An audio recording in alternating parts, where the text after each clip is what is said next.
السلام علیکم سامعین، 27 ربیع الثانی کی تاریخ شروع ہو چکی ہے، 11 نومبر ہے۔ خبر کا عنوان ہے میوات کے بڑے عالم کا انتقال، انا للہ و انا الیہ راجعون۔ اس خبر کے لیے میوات سے ہی مولانا حکیم الدین اشرف اٹاوڑی، مولانا مبارک علی میواتی، مولانا محمد صابر قاسمی، عرفان مالپوری ہمارے رابطے میں ہیں۔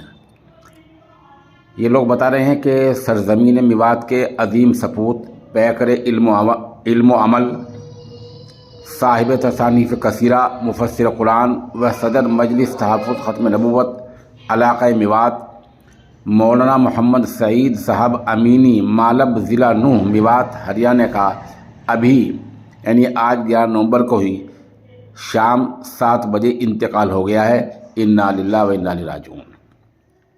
حضرت مولانا کی رحلت ملت اسلامیہ کے لیے عموماً اور میوات و اطراف کے لیے خصوصاً ایک بڑا ثانیہ ہے۔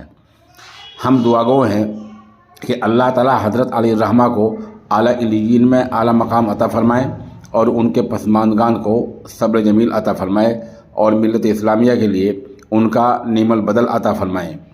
تدفین انشاءاللہ صبح اتوار کے دن 9 بجے ان کے آبائی گاؤں مالب میں ہی ہوگی۔ یہ تحریر مولانا حکیم الدین اشرف اٹاوڑی، خادم جامعہ الیاسیہ اشاعت العلوم، کھرکھڑی، میوات، ہریانہ نے لکھی ہے۔ اس حادثہ فاجعہ پر بہت سے لوگوں نے گہرے رنج و الم کا اظہار کیا۔